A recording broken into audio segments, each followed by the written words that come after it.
Far Cry 5 was a brilliant game. It had some amazing characters, excellent story. It was a true adventure with the feeling of liberating a strangled world from a religious cult. There were hundreds of missions, side missions, treasure hunts, and companions to hunt down. It's a great pick and play game as there's so much to do. I've known people to just get addicted to the fishing and hunting aspects of it. And with a cliffhanger ending, I was very happy to hear there was going to be a direct sequel, where I can find out what happened to the characters, people, and even the animals we grew attached to in Hope County. So today, we're looking at Far Cry New Dawn. At the end of Far Cry 5, there was a nuclear explosion, and everyone had to run to their prepper stashes to survive. The story starts 17 years after this event, and people are re-emerging and coming together to rebuild a functioning society. Buildings, crops, water, it all starts coming together, until one day, the highwaymen arrive, headed by Mickey and Lou. They travel across the country acting as locusts, stealing and killing whoever and whatever they want. It's like the story of the busy ant and the lazy grasshopper, except the lazy grasshopper is a pair of well-armed psychopaths, and the ants are not getting a chance to invite them in. They're having it, and that's that. Now, whilst you're trying to rebuild the country with engineering and biofarming, you get caught up in this mess, and now it's your job to help liberate and rebuild Hope County, with old friends and some surprising new allies. Essentially, it's a Bug's Life with guns. The gameplay is your standard Far Cry affair, a first-person shooter where you, the protagonist, are sent on a series of missions in which you can complete any way you want. Go in guns blazing, stealthily stab and murder, send your dog in, snipe from a distance, crash a plane into them. The world is literally your oyster as you slowly but surely take back the county one outpost at a time. You have a permanent home base, allowing a place for you and your companions to rest. It's also your main hub for crafting weapons, vehicles, explosives and medical supplies. These facilities can be upgraded throughout the game with ethanol, a substance which can be earned by capturing enemy camps or strongholds.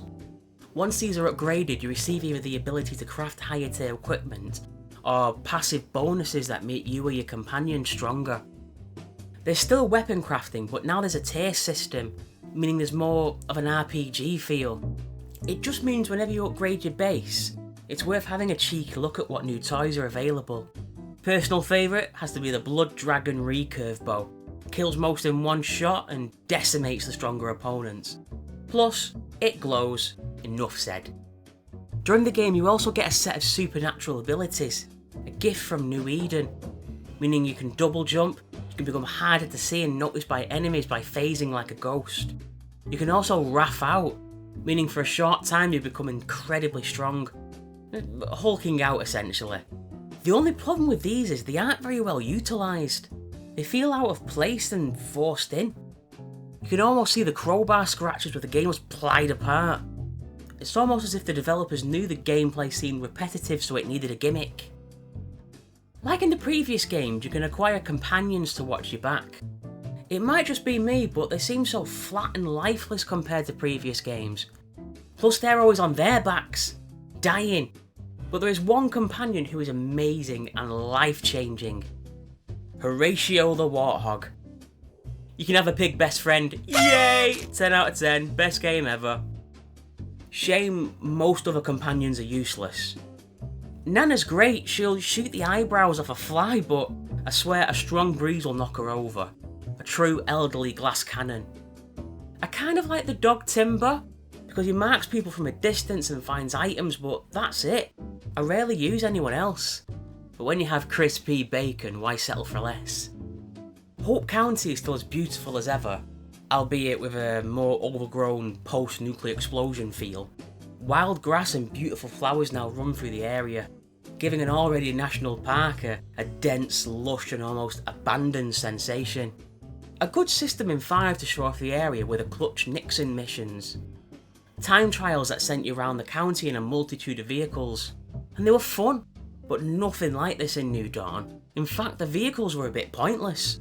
It wants you to use vehicles, but every few seconds I'd be getting off, because I'd see something shiny for crafting, or someone shouting for help. So in the long run, it was simpler just to run through the woods until you can fast travel later in the game.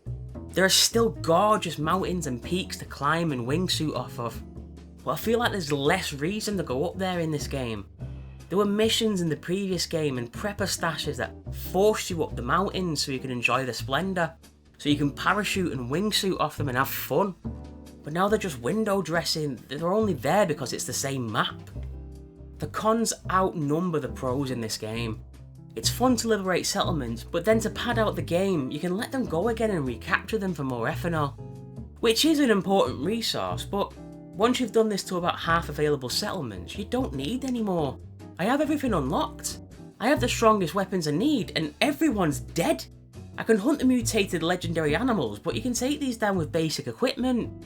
I found one of these very early in the game and slowly but surely took it down with common equipment. There's a development structure for weapons that's needed for about 2 missions and then nothing else. Nothing. Nothing at all. The game doesn't end, but there's nothing to do. Unlock vehicles, why? You don't need them now. In any story mission you need a vehicle in, you usually get given one. Usually better than the one you've already spent parts on. With 5, you felt like you were really helping people and conquering territories with hundreds of missions, interesting characters, and had you exploring, wanting to find more. There's 22 story missions in this game, and a bunch can be done in 10 minutes, short's not even in it. To fully complete this game 100%, it takes about as long as the basic story of 5. Now, you make your own fun in a Far Cry game, skydiving, swimming, hunting and liberating settlements, but that's all there is in New Dawn. Disappointing. It had such a good beginning and sets you up, but there's no middle, and then it just ends. Seeing old faces is great, but they do nothing, there's no development. This game screams cash grab, reusing old assets just to make another game. It's a shell of its former glory. So it's my opinion that this game should be avoided, which is crazy because 5 would receive top marks and high priority, but the sequel simply falls flat, which is truly a shame. It could have been great, but it was obviously very rushed. Thank you very much for watching my Far Cry New Dawn review today. If you enjoyed what you saw, please give it a like. I publish new videos as often as I can, and if you want to see more, please subscribe and ring that bell to let you know when new videos are available. Bye for now.